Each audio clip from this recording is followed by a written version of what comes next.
भगवान मंगलम गौतम हरि मंगलम कुंद कुंदारी जय नर्भो सर्व मंगल मांगल्य सर्व कल्याणकार प्रधान सर्वधर्मान जय जय महादेव्या तुष्यम शब्दी धन्यवाद श्रीराजचंद्र वंदे तत्त्वलोचनदाय प्रभु तत्त्वलोचनदाय ओम श्री राम।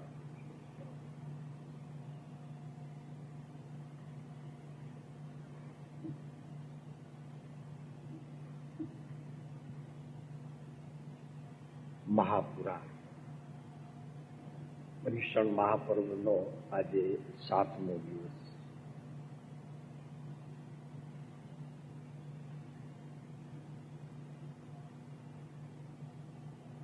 સાચી યાત્રા, સતયાત્રા. કેમ કે તીર્થંકરોના જે પ્રયાણ છે એમનું મોક્ષ માર્ગ તરફ, એમાં આપણે પણ કંઈક એ મોક્ષ માર્ગ તરફ યથાર્થ નિર્ણય કરીને એ માર્ગ તરફ આગળ વધી રહ્યા છીએ. યથાર્થ યાત્રા અને સતયાત્રા એટલા માટે કહેવી પડે છે કે સાચી યાત્રા જ તે મોક્ષની યાત્રા છે. કેમ કે એને જ અહીં ચૈતન્ય યાત્રા કહેવામાં આવે છે. બાકી તો જેટલી યાત્રાઓ અત્યાર સુધી જે કાંઈ થઈ હોય એ બધી યાત્રાઓ જળને અનુસરનારી છે. એ એટલા માટે જળને અનુસરનારી કહીએ છીએ કે હજી સુધી કોઈ યાત્રાનું ફળ કોઈ જીવને સમ્યક દર્શનનું કારણ થયું નથી, મુક્તિનું કારણ થયું નથી, કેવળ જ્ઞાનનું કારણ થયું નથી. આ બધા કારણો જો થયા હોય તો આત્માની યથાર્થ યાત્રા જેણે શરૂ કરી તેને જ બધા સમ્યક દર્શન કે કેવળ જ્ઞાન કે નિર્વાણ, આ બધા કાર્યો એ પોતાના આત્માની જેણે યાત્રા શરૂ કરી એ જ સાચો તીર્થ છે.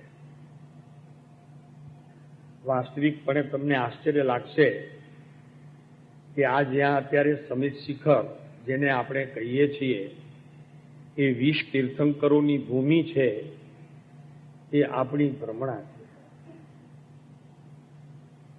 કાન સરવા રાખજો પ્રભુ.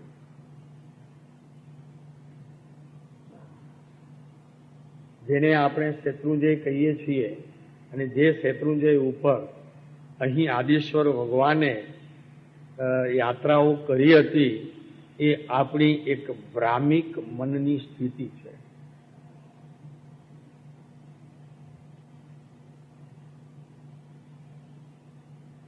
જે ગિરનાર પર્વત ઉપર આ આપણા કથાના નાયક નેમનાથ પરમાત્માએ ત્યાં 3 જે કલ્યાણક કર્યા છે એ કલ્યાણકની ભૂમિ અત્યારે નેમનાથ ભગવાનની જે બતાવવામાં આવે છે અને જે ગિરનારની વાત કરવામાં આવે છે એ ગિરનાર જુદો છે, આ નથી. ઓલું માંડલ તો ક્યાંથી આવે?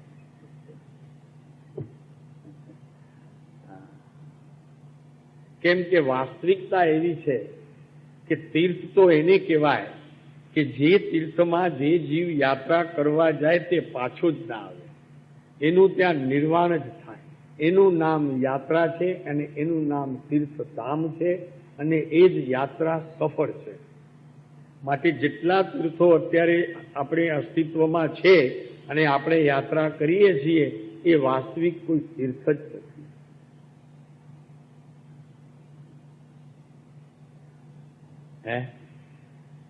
બધાને વિચાર થશે કે આટલી યાત્રાઓ કરી તો બધી ફોકટમાં ગઈ. આટલા 99 યાત્રાઓ કરી હશે કે કોઈએ સમિત શિખરની 3 વખત 4 વખત યાત્રા કરી હશે તો શું અમારી ફોકટમાં ગઈ? ભાઈ હવે એ ફોકટમાં ગઈ કે પૈસા ખર્ચી આવ્યો તમે, તો હવે તમે નક્કી કરજો. એ અમારો વિષય નથી. કેમ કે ફોકટ ગઈ હોય તો એ કેવા પ્રકારે ફોકટ ગઈ છે, એમાં કઈ આત્માને લાભ થયો છે એવું તો નથી. હવે બાકી રહી વાત ફોકટની, તો કે એમાંથી કઈ પુણ્ય ઉપાર્જન થયું કે નહીં. તો કે પુણ્ય ઉપાર્જન પણ થયું હોય તો તારી સાથે કે ટ્રાવેલર્સ ન હોય તો, જો તારી સાથે સમિત શિખરની યાત્રામાં ટ્રાવેલર્સ હોય, પાલીતાણાની યાત્રામાં, જુનાગઢની યાત્રામાં ટ્રાવેલર્સ એટલે એની સાથે કેટરર્સ, ખાવું પીવું ફરવું બસમાં બધું, તો એ પુણ્ય નથી. તો કે સાહેબ એવું તો ન કહો સાહેબ, સાવ તો એવું ન કહો, કાંઈક તો અમને થોડું ઘણું તો સારું લાગે એવું કહો. અહીંયા એવી વાત છે ભાઈ કે અહીંયા સારું લાગે એવું જો કહેવાય તો આપનું અહિત થાય, અને અમને તો તમારું હિત હૃદય છે. એમ દરેક જ્ઞાનીઓને જગતના જીવોનું હિત હૃદય હોય. વાત તો સત્ય કરવી જોઈએ. શાસ્ત્રમાં એક કથન છે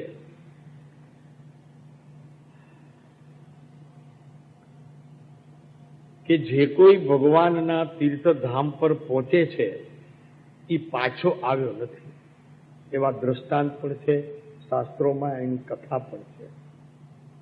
સમેત શિખર, જ્યાં સાચું સમેત શિખર છે ત્યાં ગયેલા આપણા અત્યારે સિદ્ધલોકમાં બિરાજમાન છે એવા કેટલાય જીવો હજી પાછા આવવાનો પ્રશ્ન જ નથી, કેમ કે એ તો સિદ્ધલોકમાં વયા ગયા. અને આ બધા પ્રસંગો ચોથા કાળમાં બની ગયા કે જે સમેત શિખર ગયા અને પાછા જ નથી આવ્યા. આપણે જો પાછા આવ્યા છીએ તો એનો મતલબ એમ છે કે તીર્થથી પાછો તો કોણ આવે? તીર્થથી પાછો કોણ આવે ભાઈ? જે તીર્થે ગયો હોય એ પાછો આવે કોઈ દિવસ? વાત જ બંધ બેસતી નથી. એક હમણાં વાંચ્યું હતું, એક અફઘાનિસ્તાનમાં એક એવું અલ્ફુઆ કરીને એક નાનકડું કસ્બો છે.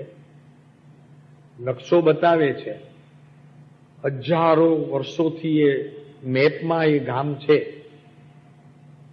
પણ એ ગામ હજી કોઈને મળ્યું નથી. અને જેટલા ગયા છે તેટલા પાછા આવ્યા નથી. વાસ્તવિક છે, આ હકીકત છે. કેમ કે સાચો કસ્બા ત્યાં છે. બોલું આપણે નથી જતા એ લોકો હજ કરવા માટે, મક્કા મદીના, એ કસ્બો મક્કા મદીનાનો ત્યાં છે. એમ કે છે કે મોહમ્મદ પૈગંબરથી પણ આગળની આ વાત છે. પણ એ ગામમાં જે કોઈ ગયું છે એ પાછો નથી આવ્યો, અને જે કોઈ જવાએ પ્રયત્ન કર્યો છે એ પાછા આવીને હજી ફરે છે, પણ ત્યાં ગયેલો પાછો આવ્યો નથી. હજી એ વૈજ્ઞાનિકો પણ એ ગામને શોધી શક્યા નથી. અને અમે વૈજ્ઞાનિકોને ખાસ વિનંતી કરીએ છીએ કે આ પ્રયત્ન તમે છોડી દેજો. અહીંયા તો વિતરાગનો જે વૈજ્ઞાનિક થશે એ જ ત્યાં જઈ શકશે, બીજો નહીં જઈ શકે. એમ સમેત શિખરની યાત્રા પણ આ ટ્રાવેલર્સ જે લઈ જાય છે એની સાથે જજો તો પાછા આવશો, ઘરવાળાને કામ આવશો. પણ તમે જો એકલા જશો તો એ સમેત શિખરમાં જઈ અને પાછા આવશો નહીં, ઘરવાળા રાહ જોશે. એટલે એકલા જવા પહેલા વિચાર કરજો. જુનાગઢ, પાલીતાણા આ બધા ઠીક છે, ભેગા જાય છે બધા, ત્યાં તમારે જવાનું, પણ એ વાસ્તવિક તીર્થ નથી. એટલે આ કહીએ છીએ. એમાં ઘણું બધું છે બીજું પણ, કારણ પણ ઘણા છે. પણ અત્યારે તો આ જે તીર્થયાત્રા નેમિનાથ ભગવાનની આપણને ચાલે છે એ કોઈ ગિરનાર નથી, એમ કહેવાનો મતલબ એમ છે. ગિરનાર નથી એટલે પડનાર નથી. આ યાત્રા જે સાચી કરશે એ પડશે નહીં. ગિરનાર એટલે પડનાર, ગિર્યો.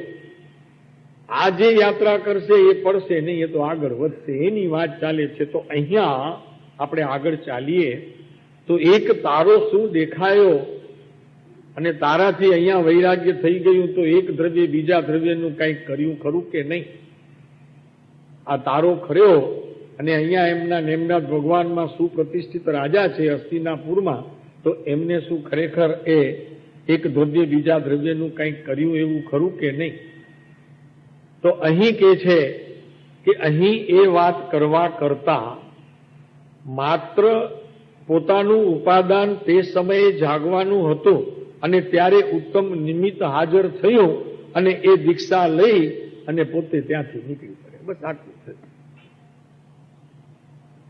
એટલે ટૂંકામાં પોતાનું ઉપાદાન જ્યાં સુધી જાગતું નથી ત્યાં સુધી એને જગાડવાનો પ્રયત્ન કરનાર પણ ખરેખર તે મિથ્યા ભાવનો સેવનાર છે, અને નિમિત્તને શોધનાર તો મિથ્યાત્વી છે. ઓલો મિથ્યાત્વના ભાવ શોધનાર મિથ્યાત્વી, આ તો મિથ્યાત્વી છે કે જે નિમિત્તોને શોધીને પોતાના આત્માનું કલ્યાણ ઈચ્છે છે. ઉપાદાનની જાગૃતિ પણ ઉપાદાનના કારણે થાય છે, તારા કારણે નહીં. કેમ કે એટલું બધું આ વ્યવસ્થિત છે, એને અવ્યવસ્થિત જાણવું એટલે જ ખરેખર મિથ્યાત્વમાં પરણવું ને સંસારમાં રખડવું. એટલું બધું નિયતિમાં છે આખું જગત, જેની કોઈ સીમા નથી. આજે જો ખુરશીઓ ઘણાની બદલી ગઈ તો એ નક્કી જ હતી. કોઈ વહેલું આવ્યું હોય તો વહેલું બેસી જાય, પણ એ નક્કી જ હતી બેસવાની. એ ક્રમમાં હતી, ક્રમમાં, બદ્ધ પર્યાયમાં નહીં પણ ક્રમમાં હતી એમ. એટલો ઓલી ક્રમબદ્ધ પર્યાયમાં નહીં, ભલા એ વળી જુદી વાત છે, આ ક્રમમાં હતી. તો અહીંયા રાજાએ આ સુપ્રતિષ્ઠિત હસ્તિનાપુરના રાજાને વૈરાગ્ય થયો અને અંદરમાં એવો નિર્ણય થયો કે મારા નિજગુણના અનંત અનંત અનંત એવા અખંડિત તારા ટમટમી રહ્યા છે, જેને હું આત્માના અનંત ગુણો કહું છું, એમાંથી કોઈ એક તારો પણ બહાર ખરતો નથી. એવો અનંતો કાળ ગયો એવો શાશ્વત મારો સ્વભાવ છે અને એના વૈભવથી હું શોભી રહ્યો છું. હા, જરી પેલા બ્યુટી પાર્લરમાં ગયો એનાથી હું શોભ્યો નહીં, પણ આનાથી શોભતો છું. બ્યુટી પાર્લરમાં ગયો માટે શોભું છું એમ નહીં, કેમ કે મારામાં એટલી સુગંધી છે કે અત્યારે શરીરનો અંગે અંગ દુર્ગંધથી ભરેલો હોવા છતાં આ આત્મા મારો અંદરમાં ચૈતન્યનો આ જે આનંદકારી મહાપદાર્થ છે, સુગંધકારી, એને લીધે અત્યારે હું ગંધ મારતો નથી. નહીતર તો 4 કલાક 6 કલાક 8 કલાક નીકળે અને એમાંથી ગંધ શરૂ થઈ જાય. શેમાંથી? ભગવાન ગયા પોતાના ગામતરે, પછી રહ્યો આ આખો માટીનો દેહ, પછી એમાંથી દુર્ગંધ આવે, શરૂ થઈ જાય. એટલે અહીં કે છે કે આ સંસારમાં કોઈ સંયોગ નથી તો સ્થિર અને નથી તો સરળ, એક આત્મા સરળ છે. દેવગુરુ શાસ્ત્રને શરણ બનાવશો તો હજી થોડાક ભોગ કરવા પડશે, પણ જો આત્માને શરણ બનાવવાની બધી પ્રક્રિયામાંથી પાસ થઈ ગયા હશો, સત્પુરુષોને સદગુરુને એક્ઝામ આપી દીધી હશે, સદગુરુએ તમને માર્ક આપ્યા હશે ને પાસ કર્યો હશે, અને એ પણ 100માંથી 100%, 99 પણ ન ચાલે, કેમ કે ડિગ્રી ટુ ડિગ્રી જોઈએ. 1% પણ જો બાકી રહેશે તો સદગુરુએ આપેલા આશીર્ વચનથી તમે જો ખરેખર એ સ્થિતિને પામ્યા હો તો પણ હજી 1, 2, 3 ભાવ કરવા પડશે. તો એ સરળ રૂપવાત આ પ્રમાણે વૈરાગ્ય પામી સુપ્રતિષ્ઠિત રાજાએ સુમંદર જીનરાજની સમીપમાં જીન દીક્ષા ધારણ કરી. આ વાતમાં જીન દીક્ષાની વાત આવે અને આપણે વાતમાં શું કહીએ? 2 તાળી. આમ કરીને હાથ લાંબો કરીને 2 તાળી. આપણે વાતમાં 2 તાળી. અને આ વાતમાં કઈ હસતા રમતા એ લોકો જીન દીક્ષા આમ રમતા લઈ લેતા હતા. એમને કઈ જીન દીક્ષા લેવી એટલે જાણે કે રમત વાત હોય સામાન્ય. કેમનું કારણ છે અંદરમાં અનાદિ અનંત કાળનું જે મિથ્યાત્વ એનો અભાવ થયો અને સમ્યક જ્ઞાન રૂપી રત્ન પ્રાપ્ત થયો, ભગવાનની વાણીનો બોધ એવી રીતે અંદરમાં બીજપણે બેઠી ગયો કે હવે જે આ દેહ છે એ દેહને મારે એક સમય માત્ર પણ ખરેખર સંબંધ નથી, ખરેખર સંબંધ નથી, બિલકુલ સંબંધ નથી. હવે તો માત્ર એ દેહ એક જ કારણે ઊભું છે કે જેમાંથી મને આ ચૈતન્યના રસને વિશેષ રસ ઝરતો કરવા માટે બસ મારે દીક્ષા લેવી છે. એ એક જ કાર્ય માટે આ દેહ છે. બાકી હવે કોઈ દેહનું બીજું પ્રયોજન નથી. મુનિઓને એક દેહ જ માત્ર પરિસહ છે. બીજા પરિસહો ઉપર એમણે વિજય મેળવી લીધો છે. 22 પરિસહોને જીતી લીધા. એમાં હવે આ એક દેહનું પરિસહ છે. એ દેહની અંદર ઇન્દ્રિયો હતી, એનું પરિસહ એમણે જીતી લીધું, વિજય પ્રાપ્ત કરી લીધું. પણ દેહનું પરિસહ એમના હાથમાં નથી. ઇન્દ્રિયોનો વિષયનું પરિસહ જીતવું એમના હાથમાં હતું, પણ આ દેહનું વિષયને જીતવું એ એમના હાથમાં નથી, એટલે રહી ગયો. કેમ કે એ પૂતગલ છે અને પૂતગલમાં એમનું કઈ જોર ચાલે નહીં. આપણું ચાલે બધાનું, પણ એમનું તો ન ચાલે. આપણે તો એને ઠીકે કરીએ, બગાડીએ પણ, સારું એ રાખીએ, સાચવીએ પણ, આપણે બધું કરીએ. અજ્ઞાની બધું કરે, પણ જ્ઞાનીઓ દેહનું કાંઈ ન કરે, પણ દેહના વિષયોને પોતા પ્રત્યે જેટલી પ્રીતિ અને રાગ છે એ સમજે છે કે એ પ્રીતિ રાગ તો મારે લીધે છે, તો એ કાઢી શક્યા. કેમ કે એ અજ્ઞાન ચેતના હતી અને એ અજ્ઞાન ચેતના જ્ઞાન ચેતનાથી નાશે એમ પણ નિર્ણય થઈ ગયેલો, એટલે એ કાઢી શક્યા. દેહને રાખી શક્યા કે કાઢી શક્યા એવી ક્રિયા એ કરી શક્યા નહીં. માટે દેહ માત્ર દેહ તે સંયમ હેતુ. બસ હવે જે દેહ છે એ સંયમ માટે, સંયમ માટે, સંયમ માટે.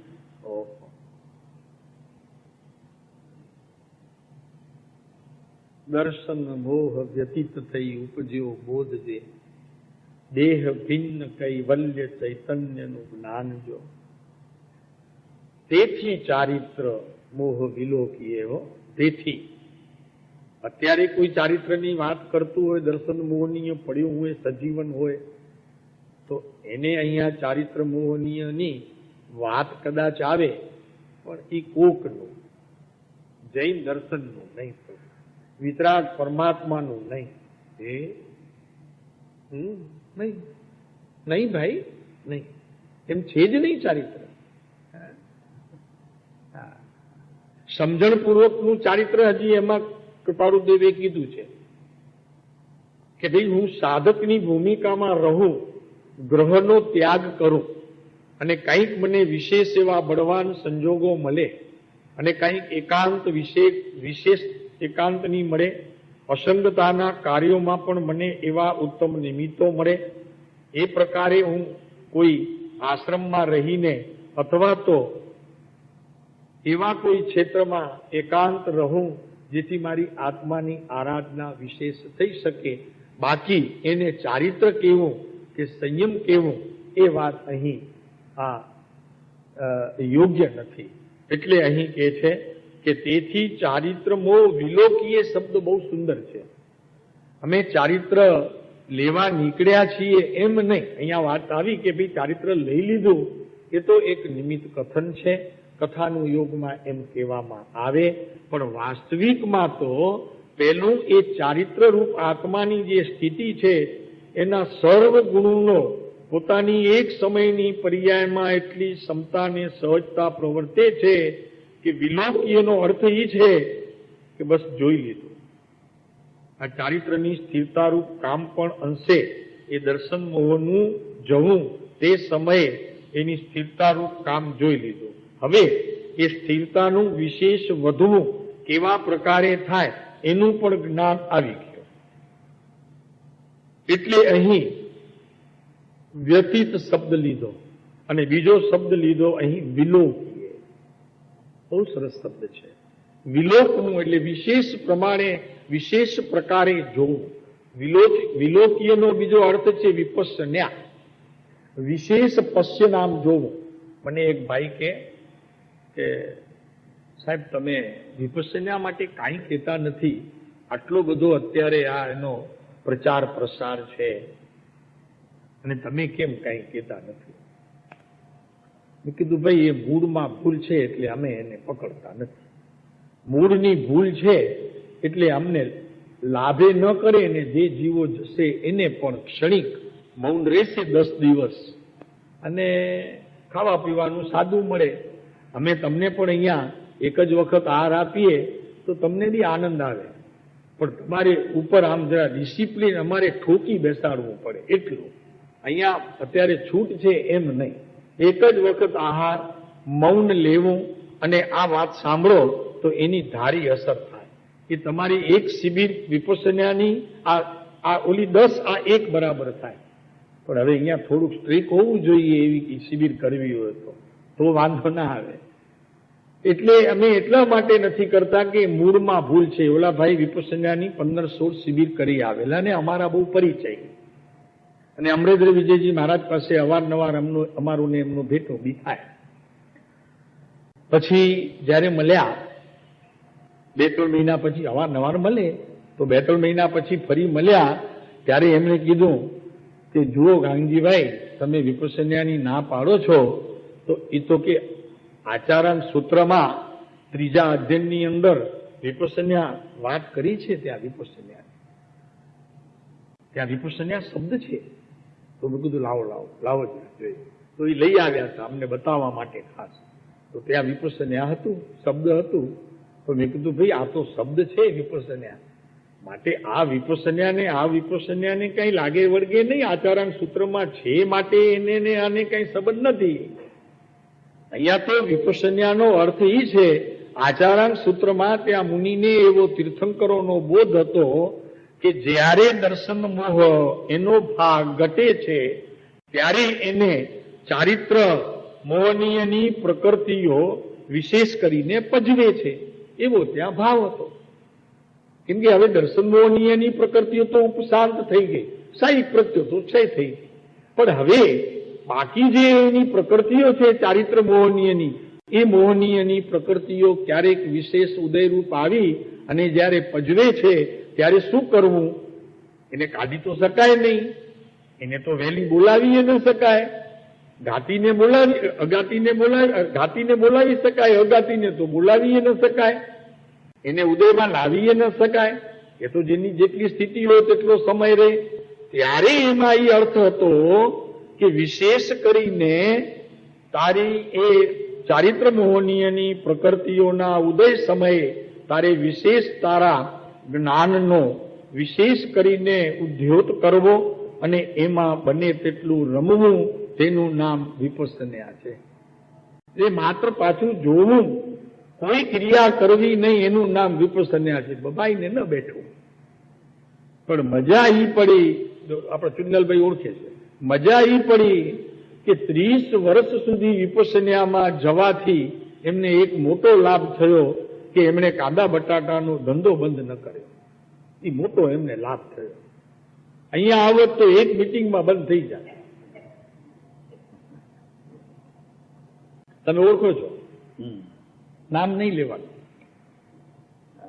મેં કીધું તમને મોટામાં મોટો જો લાભ થયો હોય તો આ લાભ થયો છે, બહુ સુંદર. મેં કીધું ચાલુ રાખવાનું એવું છે.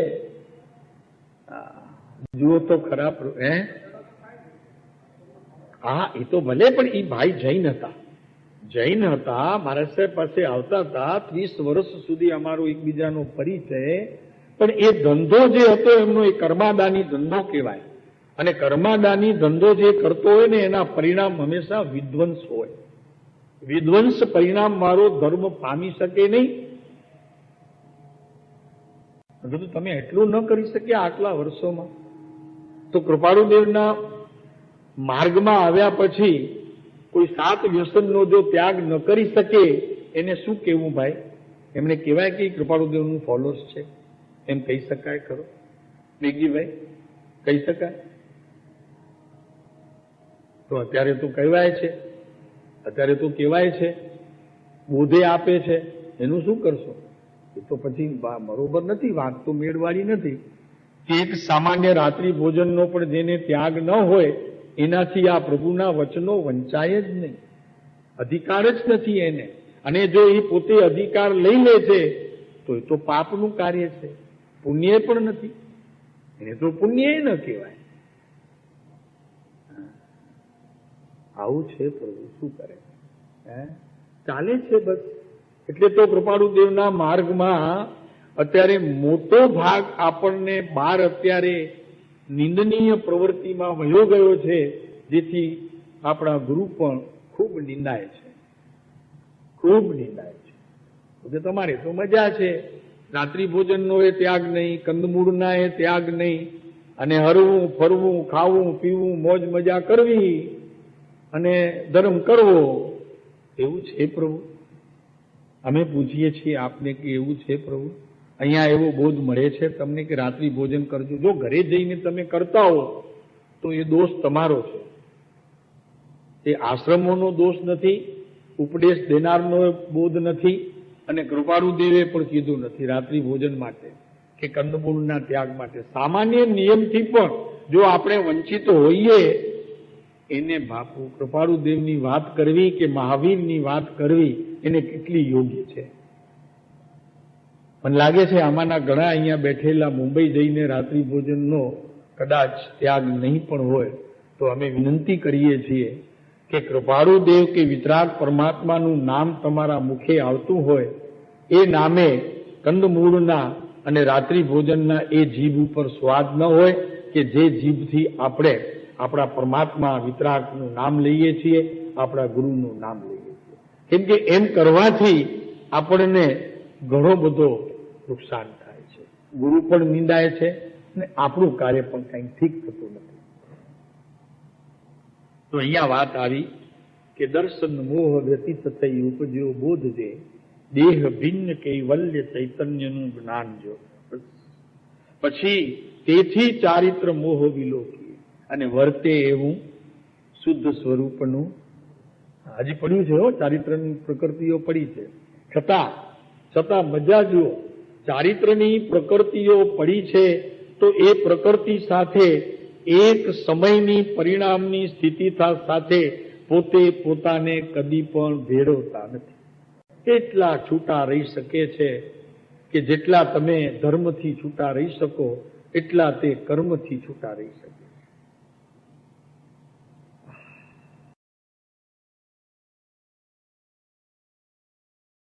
આ એક નાનીઓની રીત છે. એટલે એમણે તરત જ જીનરાજની સમીપમાં દીક્ષા લઈ લીધી. દીક્ષા સમ્યક દર્શન તો હતું, દીક્ષા લઈ લીધી, તીર્થંકરે આપી દીધી. હવે આ રત્નત્રયના ધારક તે સુપ્રતિષ્ઠ મુનિરાજ આત્મ ધ્યાન પૂર્વક પરિણામની વિશુદ્ધિ કરવા લાગ્યા. હવે કયા પરિણામ હતા કે જે ચારિત્ર મોહનીયની પ્રકૃતિઓ હતી એ પરિણામની વિશેષ કરીને વિશુદ્ધિ કરવા લાગ્યા. તેમને 12 અંગનું જ્ઞાન ખીલી ગયું. આચારાંગ આદિ, સ્થાનાંગ આદિ વગેરે ઉપદેશક અંગ આદિ એ વગેરે 12 અંગ છે એ બધાનું જ્ઞાન ખીલી નીકળ્યું પોતાના જ્ઞાનમાં. અને દર્શન વિશુદ્ધિ આદિ 16 ઉત્તમ ભાવનાઓ એમણે ભાવવા માંડી. એમ કહેવાય કે ભાવી અને તીર્થંકર પ્રકૃતિ અહીંયા એમણે બાંધી લીધી, દોષ કર્યો. બાંધી લીધી શબ્દ છે ને ભાઈ, કેમ સમજતા નથી? કેમ કે તીર્થંકર પ્રકૃતિ પણ તે કર્મબંધનું કારણ છે. આમાં નહીં, આમાં કર્મબંધનનું કારણ. શુભ ભાવ થયો ને ભાઈ, આત્માનો ભાવ ન થયો. જરાક સાંભળવું કઠણ પડશે ભલા, પછી સમજશો તો એનાથી કઠણ પડશે, પણ આદરતા નહીં અત્યારે. એટલી મહેરબાની કરજો. કેમ કે બંધનરૂપ છે. તીર્થંકર પ્રકૃતિનો બંધ પડતા ઘણો લાંબો કાળ આયુષ્યનું પણ પડી જાય છે અને એનાથી સમોષણમાં ઘણો લાખો અબજો વર્ષો તક બેસવું પડે છે. હે બંધ છે પ્રભુ, શુભનો ઉત્કૃષ્ટ બંધ છે. કુંદકુંદાચાર્ય નિયમ સારમાં એમ કહે છે, એના નિયમ સારમાં, કે આવી તીર્થંકર પ્રકૃતિનો બંધ અમારા દુશ્મનને પણ ન હોય. અમારે તીર્થંકર નથી થવો, અમારે તો સિદ્ધ લોકો જવું છે બહુ ટૂંકા ગાળામાં. આટલો લાંબો કાળ નલિનભાઈ ક્યાં? હે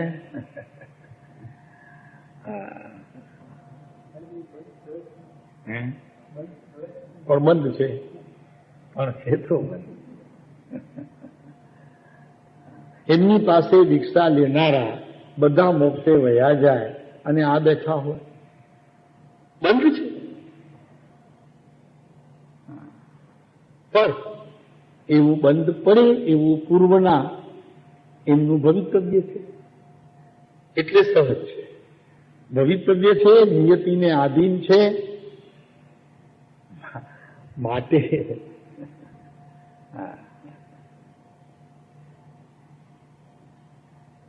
શું છે ગોપાલજીભાઈ? જો તમે, સાચી વાત એ છે, તમે હરો ફરો છો અને હરતા ફરતા પ્રગટ હરી દેખો છો, એ નાચતા કૂદતા ભગવાનને જુઓ છો, ધ્યાન કરો છો નાચતા કૂદતા અને હસતા પ્રગટા હરિરમ દેખું, મારું જીવ્યું સફળ તવ લેખું. આ ભગવાન જુઓ આમ ને આમ બેઠા છે, અને તે અસંખ્ય અબજો વર્ષો સુધી તમે હરતા ફરતા ધર્મ કરો અને એમને એવી રીતે ધર્મ કરો, બંધ નથી તો શું છે? તમને છૂટ, એમને બંધનમાં મૂકી દીધા. તમે બોટાદની સૌથી પહેલા સભામાં અમને એક પ્રસંગ યાદ છે. કાનજી સ્વામી દીક્ષા ગ્રહણ કરી પછી સ્થાનકવાસી સંપ્રદાયમાં હતા ત્યારની આ વાત છે. હજી સમયસર વાંચ્યું નહોતું, પણ થોડી વાતો એમને પૂર્વની ખ્યાલમાં આવતી જતી હતી. એટલે એમણે બોટાદની એક સભામાં જયારે 1000 માણસોની મેદની હતી ત્યારે એમણે સ્થાનકવાસી સંપ્રદાય, ભાઈ ત્યાં તો ચુસ્ત એકદમ, હા વાત ન કરે, અને એ પણ ઉપાશ્રયમાં, બાકી પછી દોષ ન લાગે, ક્ષમા કરજો. બાકી ઉપાશ્રયમાં આવે ત્યારે અહીંયા વાયુકાયના જીવ હણાય એટલે આમ વાત કરવી, પછી વાંધો નહીં. જેટલી વાર ઉપાશ્રયમાં હોય, કેમ કે ઉપાશ્રયમાં જ મોટે ભાગે વાયુકાયના જીવ હોય, બહાર થોડા જ ક્યાંય રહેતા હશે.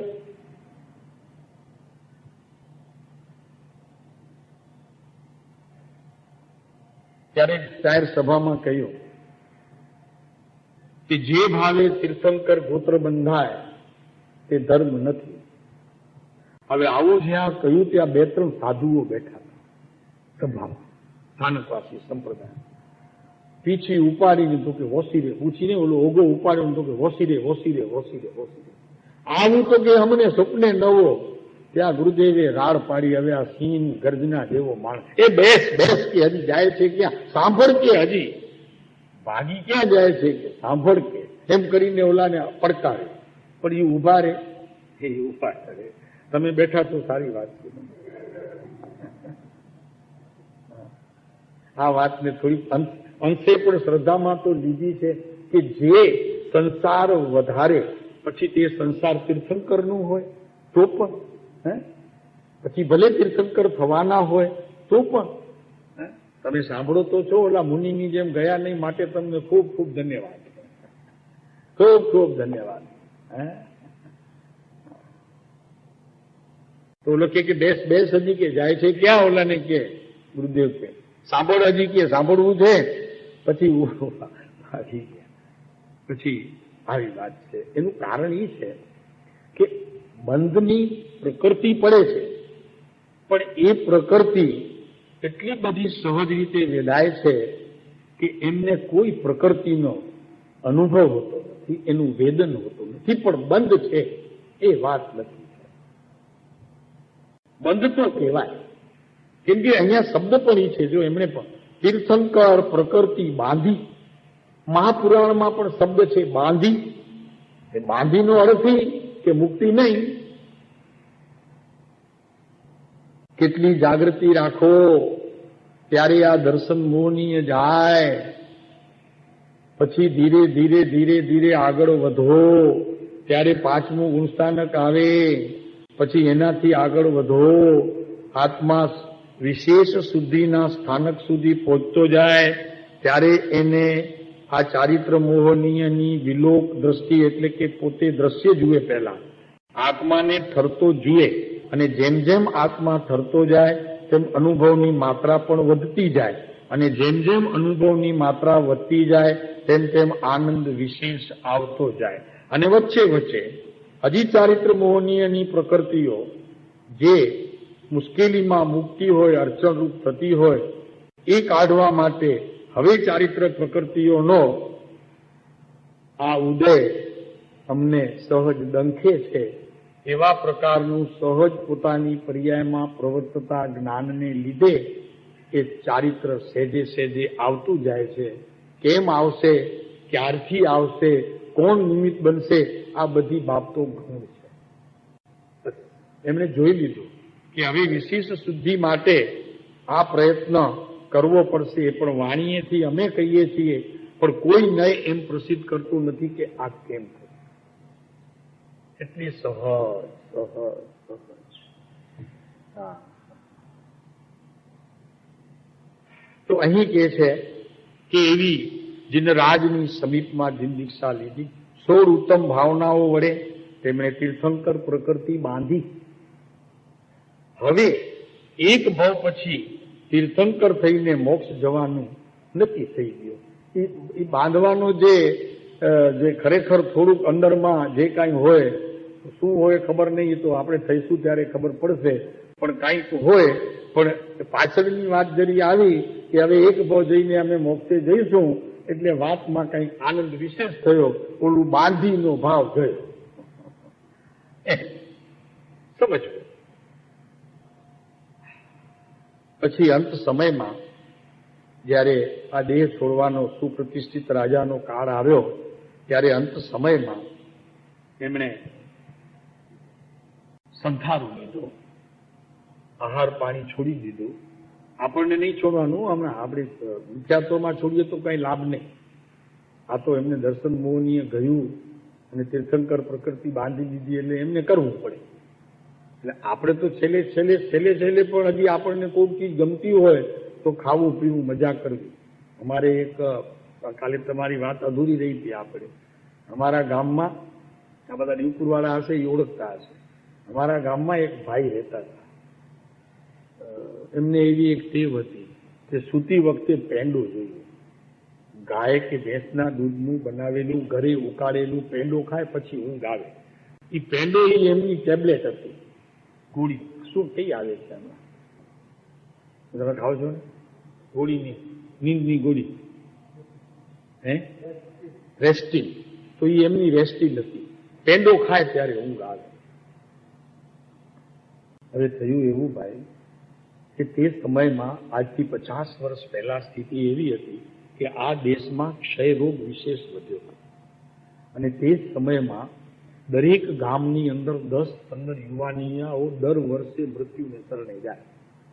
તો અમારા ગામમાં પણ 8 વિધવાઓ તો થઈ ગયેલી, આમનો 9મો નંબર હતો. એમને ક્ષય થયું અને ગુજરી ગયો. અને ત્યારે ઉંમર હતી એની 23 વર્ષની. તો બધા ઉંમરમાં અમારે એ 23-24 વર્ષની ઉંમરમાં 8 તે જ વર્ષમાં 8 છોકરાઓ આવી રીતે ચાલ્યા ગયા હતા. આનો 9મો નંબર હતો. હવે વાત એવી થઈ કે બધી શમશાન ક્રિયા પતી ગઈ. દુઃખ તો થાય.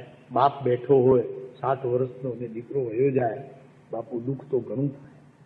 કેમ કે જીવનમાં એના જેવું કોઈ દુઃખ નથી કે દીકરાને અહીંયા કાંધે બાપ મૂકે. બહુ દુઃખની વાત છે. પણ ભાઈ આ તો આયુષ્યની સ્થિતિ અને બનવા કાળ જે બને એને કોણ રોકી શકે. હવે રાત પડી, એક તો દીકરાનું ગમ અને પછી ઊંઘ ના આવે અને પોતે અને તબિયત પણ અસ્તવ્યસ્ત. પછી ઘરના કહે કે ખાઈ લો. તમે વિચાર કરો કે દીકરો ગુજરી ગયો છે અને પેડું ખાઈ શકે. આપણા ગામની વાત છે. દેવપુરના બેઠા છે અહીંયા બધા, કોઈને ખ્યાલ હોય તો કે. આવી વાતો અમે ખાસ ખ્યાલ રાખીએ, ખબર પડે. પ્રસંગ છે ને ભાઈ. વૈરાગ્યના પ્રસંગ છે. 3 વખત ઉઠ્યો, ઊભો થયો, ડાબર ખોલ્યો, પહેરું હાથમાં લીધું, ઘરવાળા કે ખાઈ લો. નહીં તો તમારી પછી વળી કાલે તબિયત બગડશે. વળી બંધ કરે, વળી મૂકી દે, વળી છોકરો યાદ આવે, વળી પાણી આવે આંખમાં. આખરે રાતના 3 વાગ્યા હશે, એને પેંડો ખાઈ નહીં. મીઠીબાઈના બાપુ વેરસીબાઈ, મીઠીબાઈના ધર્મપત્ની અને એના પતિ ગુજરી ગયેલા ત્યારની વાત છે. મીઠીબાઈ છે ને, મીઠીબાઈના સસરા વેરસીબાઈ નામ હતું. શું નામ હતું તમને ખ્યાલ છે? કરમસિંહ? નહીં, ઠીક છે, અમને ખ્યાલ છે. બરોબર. હવે કેવી રીતે એમને ખાધું હશે?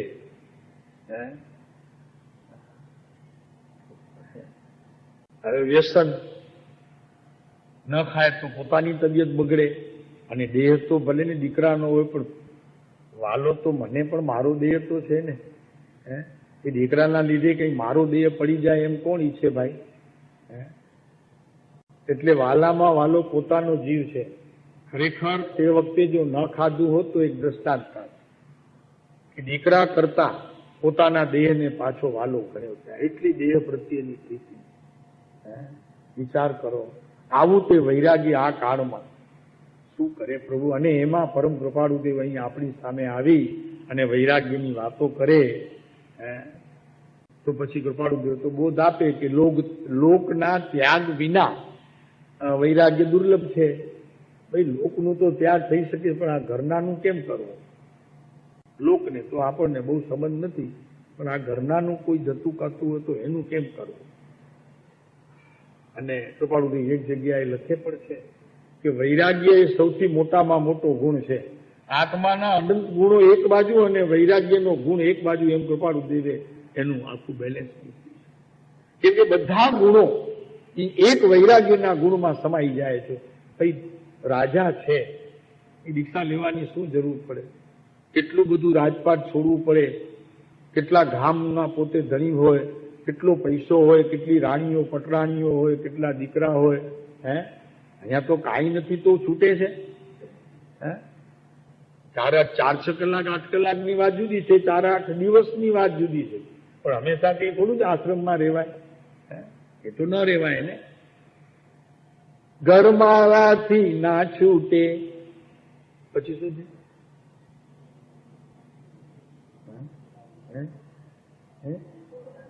ખોટું તારું બાનું છે. બાપ દાદા જ્યાં વસી ગયા એ એક. સમજીને બોલજો, સમજીને બોલજો, વાંધા પડશે. આ કોઈ ટેપ કરી લેશે ને, તમારો કોઈ મીડિયા વાળો કોઈ ટેપ કરી લેશે ને ટીવી ઉપર બતાવશે ને, તો ઘરવાળા ઘરવા નહીં દે. તો કે આ મુસાફરખાનું છે, બહાર નીકળો. તમે કીધું છે, મારી પાસે પ્રૂફ છે, જો ટીવીમાં આવી. અત્યારે મીડિયા વાળાનો જમાનો છે, સમજીને બોલજો. હા,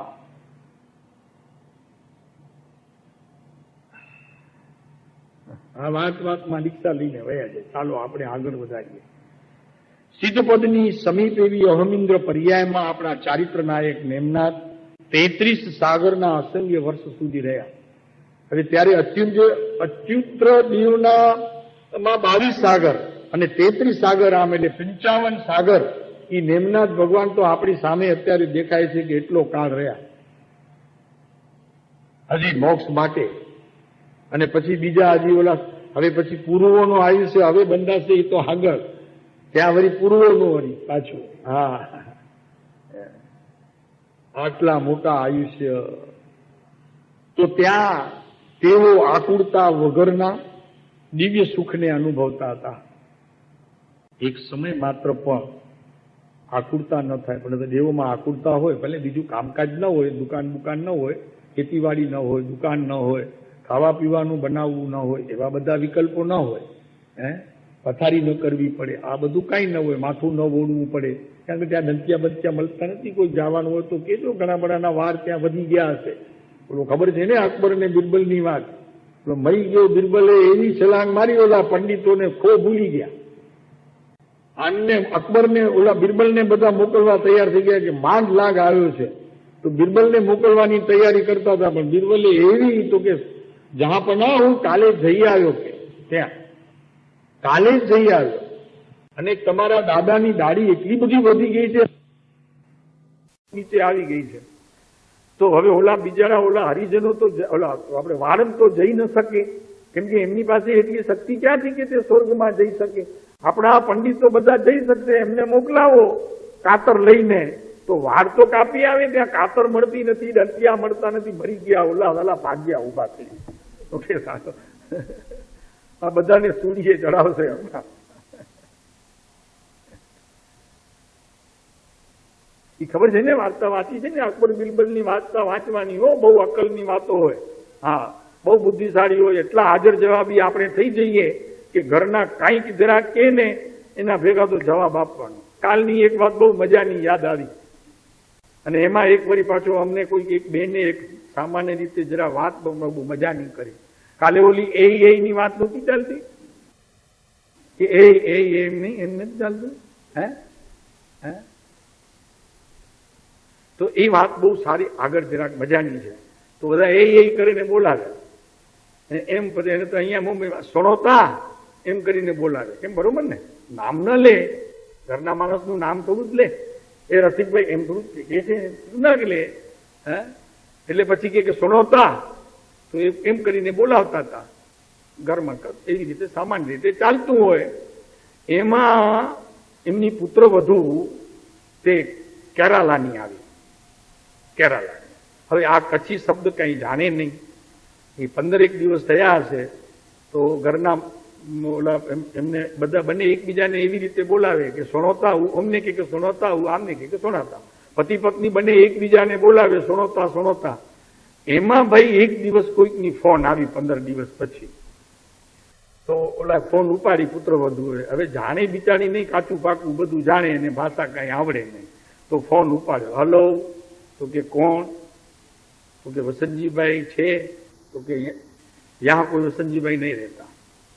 अरे तो कि भाई रहता होगा, वसंतजीभाई का नंबर मैंने लिया है, बरोबर है. तो कि नहीं અહીંયા वो, तो कि वो आदमी है वसंतजीभाई, तो कि नहीं અહીંયા सुनोता है, અહીંયા वसंतजीभाई नहीं है.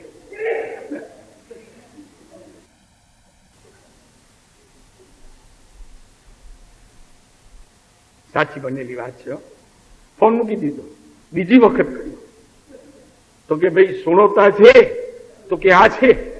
ઓલાને ખ્યાલ આવી ગયો, ઓલો કચ્છી હતો, તો કે આપણામાં એક કહેવત છે, અને આવી રીતે બોલાવે છે, એટલે નક્કી ઘરના માણસ બંને એકબીજાને સુણોતા સુણોતા કહેતા હશે. ને તરત કીધું કે સુણોતા, તો કે આવી છે, આપ્યું તરત જ ફોન. આ સાચી બનેલી વાત છે. અહીંયા બેઠા છે એ બેન ને એ બંને સોણોતા ને સોનેતી બંને બેઠા છે, બંને બેઠા.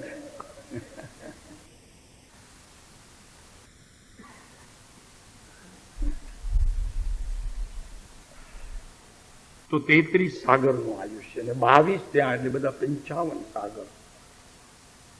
આકુળતા વગરના દિવ્ય સુખને તે અનુભવતા હતા.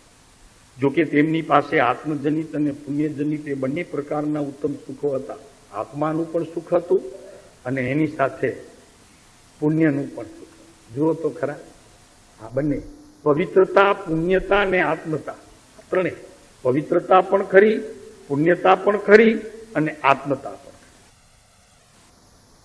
તેનાથી તે આત્મજનિક સુખોને તેઓ ઉપાદેય સમજતા હતા. એના જ્ઞાનમાં ઓલું પુણ્યજનિત હતું, એને પણ પોતાના જ્ઞાનમાં તો ખરેખર જ્ઞેય પણ નહોતા સમજતા, એ સમજતા હતા. છોડવા યોગ્ય છે, અને આત્મજનિત સુખ જ ખરેખર તે ઉપાદેય છે, એટલે કે આદરવા યોગ્ય છે, એટલે કે આદરવા યોગ્ય છે, એનો આદર કરવા યોગ્ય. એટલે ખરેખર તેને તે સુખ સમજતા હતા.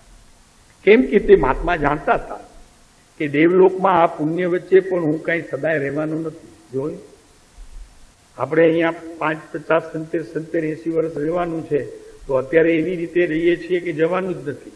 બીજાને મૂકી આવીએ તો આપણે નાહી લઈએ, ને આપણને નાહવાનું જ નથી. પણ ફરક એટલો પડશે, હમણાં પોતે નાહીએ છીએ, ને વળી કોક નવડાવશે તો ના.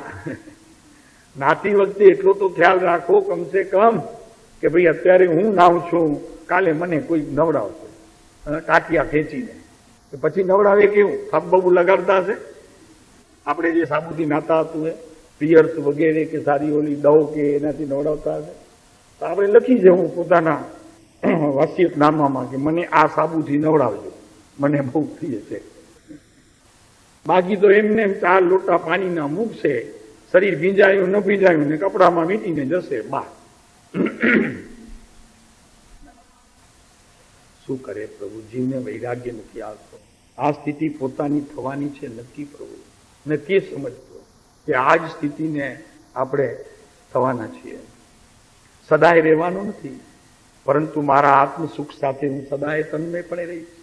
મારા આત્માના સુખ સાથે તો હું એક સમય પણ વિયોગ રૂપે છું જ નહીં, કેમ કે એ તો તાદાત્મ્ય સંબંધ છે એની સાથે તો મારો એમ જોડાયેલો છું અત્યારે એકદમ. આવા ભેદ જ્ઞાનને લીધે તે મહાત્મા દેવલોકમાં બાહ્ય સુખોમાં લીન ન થયા. લ્યો બસ, એમને કોઈ સુખ સ્પર્શ્યું નહીં, અને આત્માનું સુખ અસ્પર્શ રહ્યું, અને આ બાહ્ય સુખ કોઈ સ્પર્શ્યું નહીં, અને આત્માનું સુખ કોઈ અસ્પર્શ વિનાની કોઈ પર્યાય રહી નહીં. અને એવા પુણ્ય કર્મોની પણ નિર્જરા કરીને મોક્ષ સાધના તરફ જ આગળ વધતા હતા. આ રીતે મોક્ષ સાધનામાં આગળ વધતા આપણા આ અહમિન્દ્ર ભરત ક્ષેત્રમાં તીર્થંકર અવતરવાની તૈયારી કરી નેમિનાથ પરમાત્મા સુપ્રતિષ્ઠિત રાજા જે હતા એ દેવલોકમાં આવ્યા. અને હવે જેમનો અવતાર થવાનો છે કે સમુદ્ર વિજય મહારાજની વંશ પરંપરાનો આપણે થોડોક પરિચય કરીએ તો ખ્યાલ આવે. કેમ કે હવે એ સમુદ્ર વિજય મહારાજની વંશ પરંપરામાં જન્મવાના છે, તો એનો ઇતિહાસ અહીંયા મહાપુરાણમાં આચાર્યોએ જરી આપ્યું છે, તો આપણે જરાક સમજી લઈએ કે હરિવંશની પરંપરામાં સિંહકેતુ, શૂરસેન વગેરે અનેક મોક્ષગામી રાજાઓ થયા. શૂરસેનના પૌત્ર અંધકવૃષ્ટિ એટલે દીકરાના દીકરા, તે સૌરીપુરીમાં રાજ્ય કરતા હતા. આપણે ગયેલા ને ત્યાં સૌરીપુર ગયેલા ને, હવે ત્યાં રાજા એ સિંહકેતુ ને અંધકવૃષ્ટિ રાજ્ય કરતા હતા. કઈ દેખાતું હતું, કઈ ચિહ્ન હતું, કઈ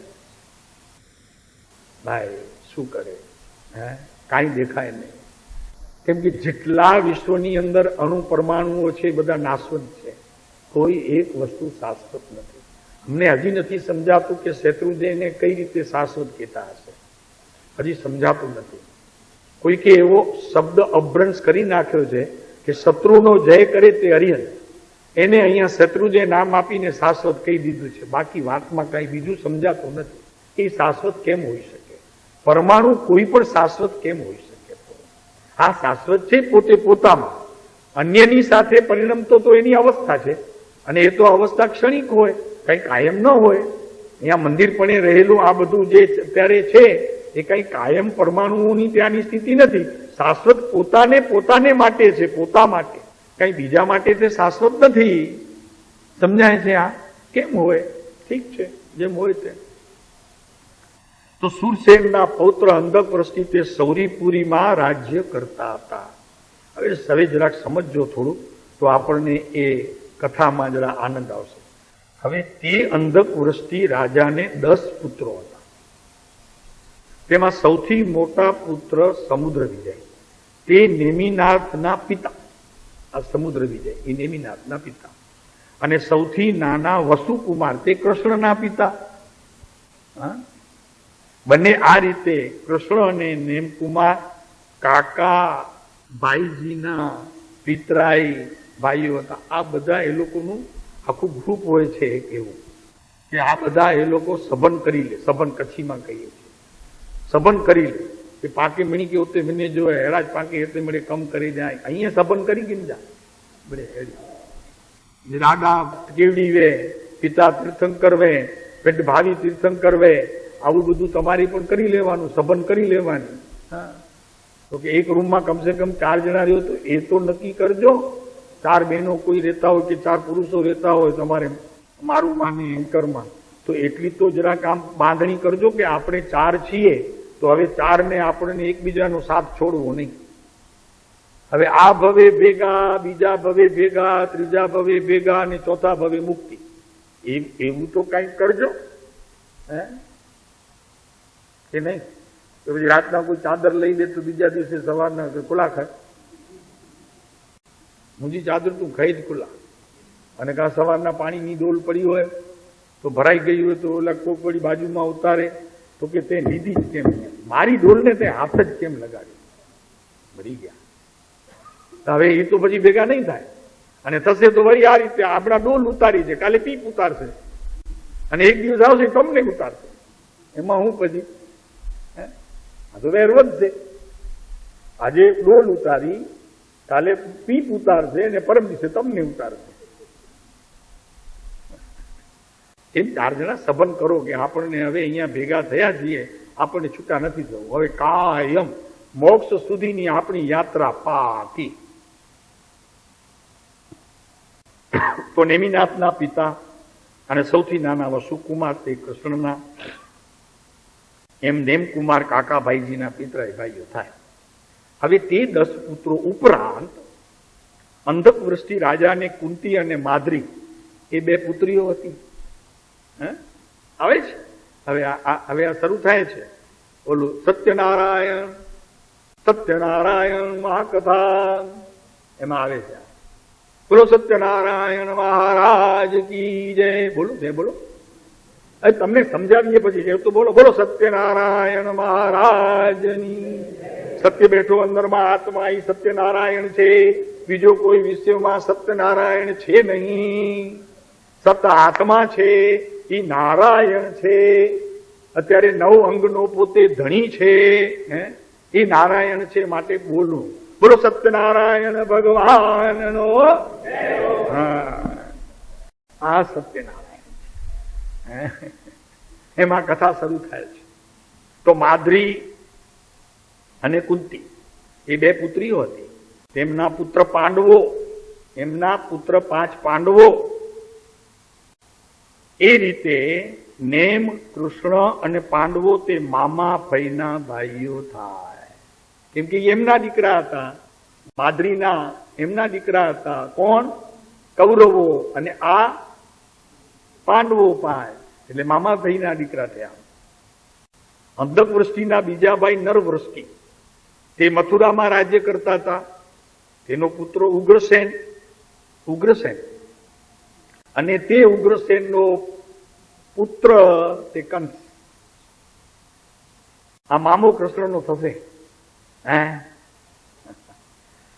આટલા સંબંધોનો ઉલ્લેખ આગળ જતા આ કથા તમને સમજવામાં જરી ઉપયોગી થાય એટલા માટે આની આ ઓળખાણ આપી, જેથી કરીને આપણે એ કથાને વિશેષપણે રસરૂપે માણી શકીએ. અને એ રસ અત્યારે ભલે કથા રૂપે હોય પણ એને વ્યથા રૂપે ગણીને આપણા આત્માની આ કથા કરી લેવી અને એમાંથી જે આત્માનો રસ ટપકે એને માણતા જવું તો આપણને આ કથામાં વિશેષ રસ પડે એવું છે.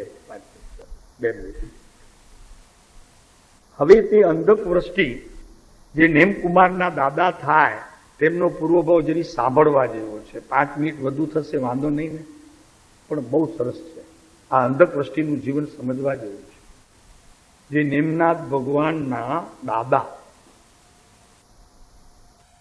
એ અંધકવૃષ્ટિ એકવાર સૌરપુરી નગરમાં એક મુનિરાજ પધાર્યા. તેમને કેવળ જ્ઞાન થયું. હાલતા ચાલતા કેવળ જ્ઞાન. અને અત્યારે હાલતા ચાલતા સમ્યક દર્શન થાય છે. ટીવી જોતા, રસોઈ કરતા, ખાતા પીતા સમ્યક દર્શન થાય છે. તો કીધું તું ને ભાઈ, અમને એક બેન મળ્યા કે ટીવી જોઈએ ને અમને તો વિદન થઈ જાય. કીધું એનું ટીવીનું કે ઓલા ટીવીમાં આવતા હોય એનું? પણ હવે થાય છે. હવે આપણે ના તો કેમ કહેવાય? આપણે એટલું કીધું કે એમ થાય નહીં, પણ તમને થતું હોય તો વંદન અમારા. બીજું શું, આમ થાય તો નહીં. તો આગળ તો એ ધર્મોપદેશ સાંભળીને તથા પોતાના પૂર્વભાવ સાંભળ્યા. કોણે? અંધકવૃષ્ટિ રાજાએ, એ કેવળ જ્ઞાની પાસેથી. તો પોતાના પૂર્વભાવો સાંભળીને રાજા અંધકવૃષ્ટિ વૈરાગ્ય પામ્યા. આવી રીતે વૈરાગ્ય આપણે પામી જઈએ, આપણને કોઈ કહેતો, પણ કોઈ અહીંયા કેવલી છે જ નહીં. સાહેબ શું કરીએ? કેવલી કોઈ હોય તો આપણને કે ભાઈ તારું ભવ પૂર્વનું આ છે. પણ અમે તમને પૂછીએ છીએ કે તમને અત્યારે જે તમારી દિનચર્યા સવારથી તે રાત સુધી થાય છે, કે અત્યારે ભવના 60-65 વર્ષ થયા, એમાં તમને શું તમારું જાતિ સ્મૃતિ જ્ઞાન નથી થયું? એમાં તમે પોતે તમારા કેવડી નથી કે પૂર્વે કેવું કર્યું છે તો અત્યારે આ બધું સામે આવ્યું છે? તમે કેવડીના બાપ છો, કેવડી તો તમે તો બધું જાણો છો કે આ માણસ મારી સામે કેમ અત્યારે આવ્યો, તો કે નક્કી પૂર્વ ભવનું કાંઈક મારું હશે એટલે આવ્યો છે. તો તમે કેવડીના બાપ થયા. બધું ખબર પડે, તમને ખબર નથી પડતી. અને કેવડી કદાચ હોય, જો માની લો કે કેવડી હોય ને તમને કે, તો તમને હું ફેર પડે? અત્યારે અહીંયા ભગવાનનું સમોસણ આવે, શ્રીમંદર ભગવાનનું, ને અહીંયાથી ત્યાં બેઠા, આપણને હું ફેર પડે? કાંઈ ફેર પડે? કાંઈ ફેર ન પડે. આપણને જેવું અહીંયા આ ને તેવું અહીંયા ભગવાનના સમોસણ આવે તેમાં આપણને કઈ ફેર ન પડે. અને પડ્યું નથી, પહેલા પણ પડ્યું નથી. ફેર પડ્યું જ નથી. ફેર તો અહીંયા પડે તો સમોસણ આવે ને અહીંયા ફેર થાય એમ તો બને નહીં. અહીંયા ફેર પડે તો સમોસણનો મહિમા આવે, અને એનો મહિમા આવે તો સમોસણમાંથી આપણને કંઈક લાભનું કારણ થયું એમ કહેવામાં આવે. બાકી તો કઈ છે નહીં.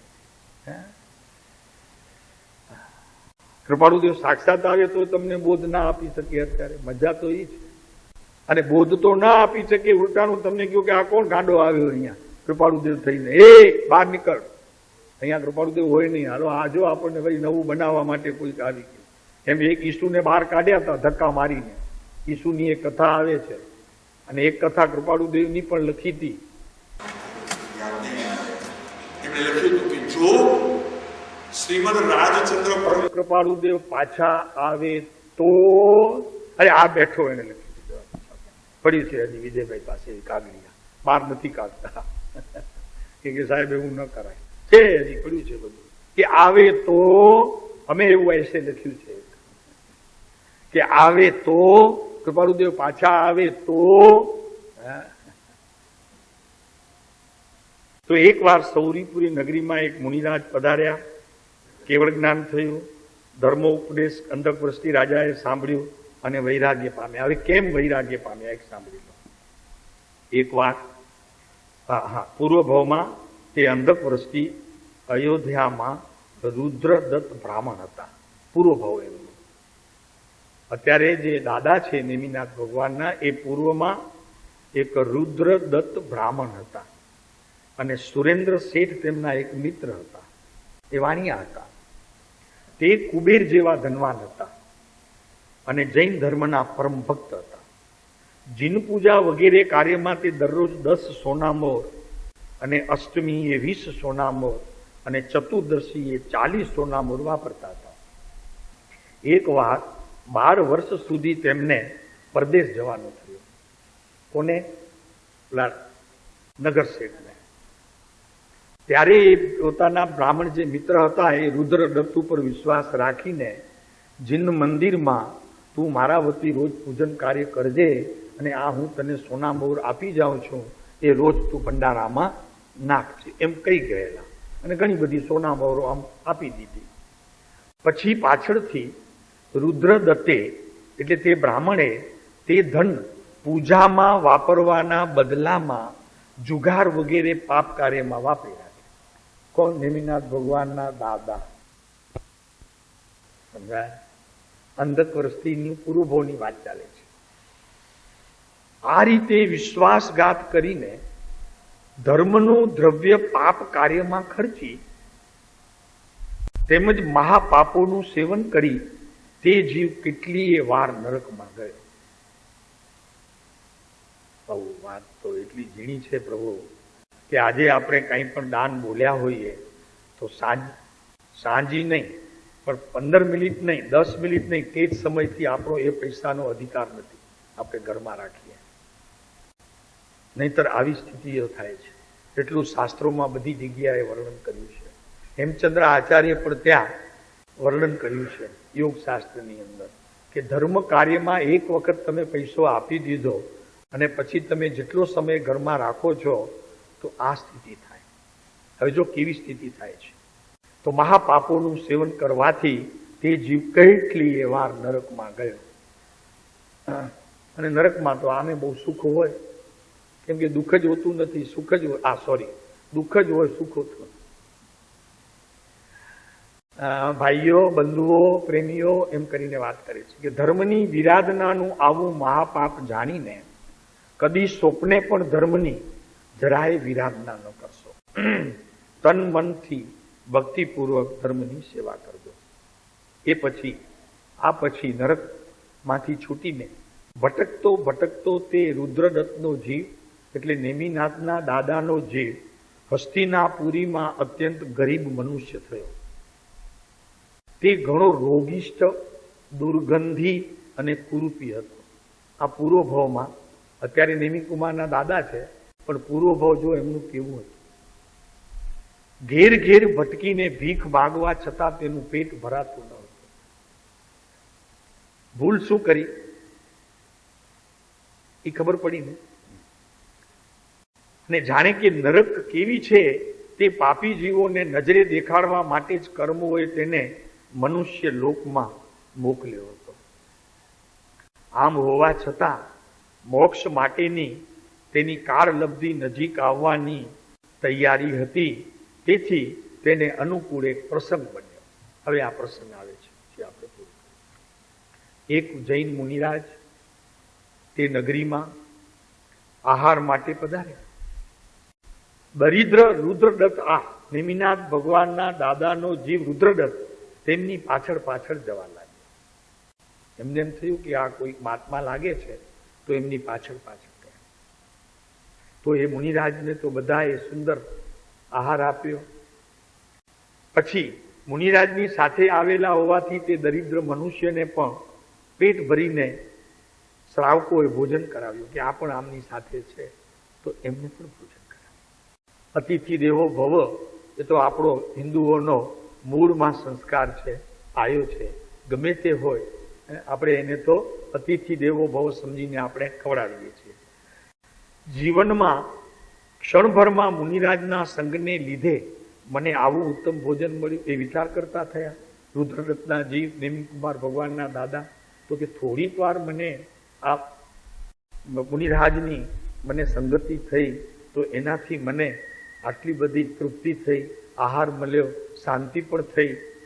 તો પછી જીવનમાં ક્ષણભરના મુનિરાજના સંગને લીધે આવું ઉત્તમ ભોજન મળ્યું, તો હવે કાયમ તેમની સાથે રહું કે જેથી કરીને મારું આ ગરીબીપણું મટે, દળદાર મટે. એમ કરીને એમણે નિર્ણય કર્યો. એમ વિચારીને મુનિ સાથે વનમાં ગયા.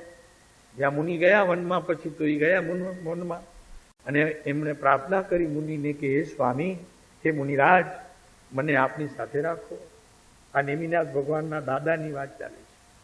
મુનિરાજે તેને નિકટ ભવ્ય જાણીને જૈન દીક્ષા સાધુની આપી. સમજી ગયા કે અત્યારે ભલે મિથ્યાત્વને સેવતો છે, પણ એ તો કેવળ જ્ઞાની હતા. જોઈ લીધું એમણે, ઓહો આ તો ભાવિ મુક્તિનો અવિલાસી જીવ છે અને ભાવિ તીર્થંકર નેમિનાથ ભગવાનના દાદા થવાના છે. આપી દીધી દીક્ષા. અત્યારે બધા એમ જ આપતા હશે, ખબર નહીં હો આપણને. જૈન ધર્મ તો ઉદાર છે, તેની ઉપાસનાનું ફળ મહાન છે. પૂર્વના બધા પાપોને એક ક્ષણમાં તે ધોઈ નાખે છે. આવા જૈન ધર્મની આરાધના કરીને તે રુદ્રદત્તના જીવે પૂર્વની વિરાધનાના બધા પાપો ધોઈ નાખ્યા. એટલી આત્માની આરાધના કરી કે સેજે સેજે બધા પાપો વિરાધના રૂપ થઈ અને નાશ પામ્યા. અને છેલ્લે સમાધિ મરણ કરીને ગ્રૈવિકમાં અહમિન્દ્ર દેવ થયા. ત્યાંથી દેવલોક પામ્યા અને ત્યાંથી નીકળીને આ સૌરપુરીના અંધક વૃષ્ટિ રાજા થયા. હવે આ રાજા છે અંધક વૃષ્ટિ રાજા. આ પ્રમાણે પૂર્વભાવ બતાવીને તે કેવડી ભગવાને કહ્યું કે રાજન, પૂર્વભાવમાં તમને દીક્ષા આપનાર મુનિ પણ હું જ હતો. તો ખરા કેવું બધું આ પ્રસંગ બને છે. હું જ હતો. પૂર્વભાવમાં તમને દીક્ષા આપનાર હું જ હતો. કેમ કે એમણે જાણી લીધું કે ભલે અત્યારે આ રુદ્રદત્ત આવી રીતે ગરીબ અવસ્થામાં, ભિખારીની અવસ્થામાં જીવે છે, પણ છે તો આ કોઈ ભવી જીવ, મોક્ષગામી જીવ છે. અને નેમિનાથ ભગવાનના દાદા પણ થવાના છે, એ વંશમાં જન્મવાના છે. એટલે એમણે આ રીતે આપી દીધી. અને પછી જ્યારે બીજા ભાવમાં મળ્યા ત્યારે એમને કીધું કે હે મુનિરાજ, પૂર્વ ભાવમાં મેં જ તમને દીક્ષા આપી હતી, તે હું જ છું, બીજું તમે મારી સાથે રહ્યા હતા. તમે ચરમ શરીરી છો, ચરમ શરીરી છો. હવે એક જ ભાવ તમારું બાકી છે.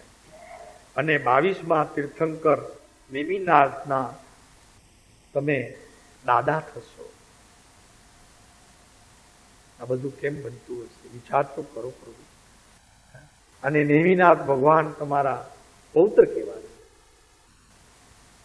એ સાંભળીને નેમ પ્રભુના દાદાએ કહ્યું કે હે દેવ, પૂર્વ ભાવમાં પણ આપ મને ધર્મ પમાડનારા ઉપકારી ગુરુ હતા, ને અત્યારે પણ પરમ ગુરુ તરીકે ઉપદેશ આપીને મારું કલ્યાણ કર્યું છે. અરે ક્યાં એ વારંવાર નરકના દુઃખો, ક્યાં અહમિન્દ્ર પદ, ક્યાં રુદ્રદત્ત બ્રાહ્મણનો જીવ, હું બધામાં એકલો જ દુઃખનો ભોગવનાર, અને અહમિન્દ્ર દેવલોકમાં સુખનો ભોગવનાર. હું પણ એકલો, અહીંયા પણ એકલો, ત્યાં પણ એકલો, અને હવે મોક્ષમાં પણ એકલો. આમ વૈરાગ્યપૂર્વક ફરી પાછી દીક્ષા લીધી અને મોક્ષને મળ્યા.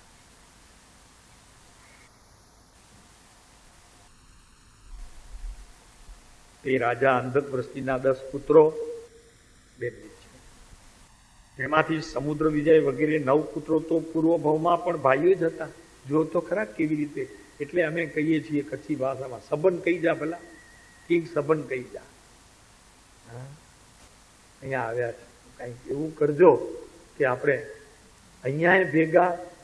અને ઘણા તો અમને કહે કે સાહેબ આમાં બધું ઓલું ઋણાનું બંધના હિસાબે આગળનું કંઈક હશે. મેં કીધું હવે ને, જો તમને જાતિ સ્મૃતિ જ્ઞાન થઈ ગયું, નમસ્કાર. એમ જ હોય પ્રભુ. અરે ભાઈ એવું નથી, એમ હોય ને નવાય ભેગા આવે, એવું કાંઈ નથી. કેમ કે પરિણામ તો દરેક સમયે નવા નવા થાય છે, સંયોગ પણ દરેક સમયે નવો નવો થાય છે, વિયોગ પણ સમયે સમયે નવો નવો થાય છે. તમે એની સાથે કેવી રીતે પ્રવર્તો છો એ મહત્વનું છે. મહત્વનું તો એ છે. એટલે કૃપાળુદેવનું પણ એક વચન છે કે જે કોઈ સાચા અંતકરણે સત્પુરુષોની વાણી ગ્રહણ કરે અને સત્યને પામે નહીં એમ બને. આ બધું એમનું છે, આ બધી એમની બલિયારી છે. આપણે કોને ભેગા કર્યા ભાઈ? આ પુરુષે આપણને ભેગા કર્યા. તો આપણો કેટલો એના ઉપર ઉપકાર. જેમ અહીં આ નેમિનાથ ભગવાનના દાદા જ્યારે કેવલીનો ઉપકાર ગણે છે, તો આપણે કોનો ઉપકાર ગણવો જોઈએ? આ પ્રભુનો ઉપકાર છે કે આપણને એમને ભેગા કર્યા. ધન્ય પ્રભુ એમનો અવતાર. કે આવા પંચમ કાળની અંદર આવી આત્માની વાત કે જે 400-500 વર્ષની અંદર બિલકુલ ભૂલાઈ ગઈ હતી, એ આત્મા શબ્દ આ પંચમ કાળની અંદર જૈનોના મુખે આ પુરુષે મૂક્યો.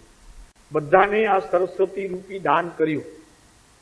ઓલા જે બેસાડે છે સરસ્વતીને, ઓલું જીભમાં કંઈક મંત્રની કંઈક ઓલી સળી નાખે છે ને, એ નહીં. હા, એ નહીં. સાચી સળી એમને નાખી જો તમારા જીભ ઉપર, કે તમને આત્મા નામ બોલતો કરી દીધો. તો કેટલો ઉપકાર. અહો ઉપકાર તુમારો સંભાળું દિન રાત, આવે નયણે નીર બહુ સાંભળતા.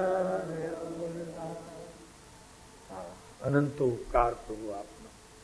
કે આ પંચમ કાળ હવો હળાહળ કળિયુગમાં આ આત્માને અનુસરનારા જીવોને આપે ભેગા કર્યા, એક ગાંઠડીએ બાંધ્યા, અને અમે પણ હસતા હસતા બંધાવા તૈયાર છીએ. નહીં રાગ, નહીં દ્વેષ, નહીં કસાય, કાંઈ. બસ અમારી તૈયારી છે પ્રભુ કે અમને બાંધીને રાખજો.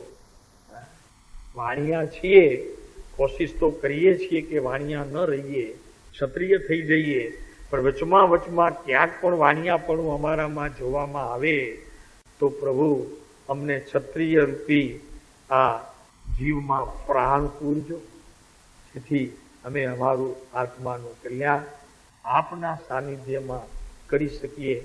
પછી તો ખબર નહીં કે આપ હશો તે અમે ક્યાં. અત્યારે માંગણી એવી કરીએ, નિયાણું બાંધીએ પ્રભુ કે આપ જ્યાં હો ત્યાં, તો અત્યારે મળ્યા છે તો શું ખોટું છે? હવાલો શું કામ નાખો છે? બંધ કરો હવાલા નાખવા. હવે તો કોમ્પ્યુટરનો જમાનો આવી ગયો, હવે હવાલા કોણ નાખે? કેરી ફોરવર્ડ નથી કરવું. કેરી ફોરવર્ડ CF કે CF. હવે તો બસ જે છે તે અત્યારે જ. પૂર્વભાવમાં પણ ભાઈઓ જ હતા, દીક્ષા લઈ મુનિ થઈ ગયા. આ બધા વાતમાં મુનિ થઈ જાય અને દીક્ષા લઈને મારું બટું અહીંયા તો કઈ બન. અહીંયા વાતમાં લગ્ન થઈ જાય, વાતમાં દીકરા થઈ જાય, વાતમાં સંસાર વધી જાય અને વાતમાં ઝઘડાય થાય. એક વાત કરે ઘરના તો આપણે બીજી વાત કરવાની, એટલે તરત જ. અને અત્યારે તેનું કારણ છે, આપણે કહીએ ને કે દાંડી નહીં પેટાવાની પડે, દિવાસની તો છે નહીં, હવે તો ગેસ આવી ગયા ને લાઇટર આવી ગયા, એટલે પછી ક્યાંક તો પેટાવી કે નહીં, એટલે પછી ઘરમાં જીબાજોડી કરીને પેટાવી. કાંઈ તો જોઈએ કે નહીં, સુખ ના આવે ભાઈ, એમને શું કરે, ચેન ન પડે. આખો દિવસ કોઈની સાથે આથડ્યા ન હોઈએ તો આ દેહને પણ ચાલતું નથી અને જીભે કાંઈક માનતી નથી, એટલે કાંઈક તો જોઈએ. તે વગર ચેન ન પડે ભાઈ, શું કરે? એમ નહીં કરવાનું. અહીંયા ના પાડે છે. તો કે અહીંયા કે છે કે 10મા પુત્ર વસુરાજ શ્રી કૃષ્ણના પિતા તે પૂર્વ ભાવમાં નંદીસેન નામના અત્યંત ગરીબ મનુષ્ય હતા. તે દુઃખથી કંટાળીને આપઘાત કરવાનો. જુઓ તો ખરા, આ એક ના તમે વિચાર તો કરો. આ કૃષ્ણના પિતા વસુદેવની વાત કરે. વસુદેવનું પૂર્વ ભાવ પણ અતિ ગરીબીમાં વિચર્યું અને કંટાળીને એમણે આપઘાત કરવાનો વિચાર કરી લીધો. બોલો, સુસાઇડ. સુસાઇડ ને કે સુસાઇડ? સુસાઇડ કે સુસાઇડ? ત્યારે શંખ અને નિર્નામક કે જેવો કૃષ્ણ તથા બળભદ્રના જીવો છે તે બે મુનિઓને તેમણે જોયા. પૂર્વના એ મુનિ હતા, કૃષ્ણ અને આપણા બળદેવના. હા, બધું જુઓ તો ખરા, કેવું ને કેવું બધું મળ્યા કરે છે. તો એમને જોયા, એમને વંદન કર્યા ઓલા ભાઈએ. તો કે કેમ? તો કે મારે મરવું છે. અરે મરવું છે કેમ? તો કે બસ મને કંટાળો આવે છે, કંટાળી ગયો, મારે સુસાઇડ કરી લેવું. એમ આગામી ભાવમાં આ અમારા પિતા થનાર છે. બોલો, હવે આ સુસાઇડ કરવા વાળો જીવ પાછા એમના પિતા થવાના છે. આ કેવું બધું ચાલતું હશે પ્રભુ, વિચારો તો ખરા. હા, જાગવા જેવું છે પ્રભુ, જાગવા જેવું છે. અત્યારે આ જાગતો કાળ આપણને મળ્યો છે અને જાગતો જીવ ઉભો છે, ચૈતન્યને ધરતો જીવતો સમયસાર. એમ અમારા ગુરુ કહેતા કે આ જીવતો સમયસાર છે. આ શાસ્ત્રના સમયસાર જુદા, આ જીવતો સમયસાર જોવું હોય તો જોઈ લો. આ ઉભો છે.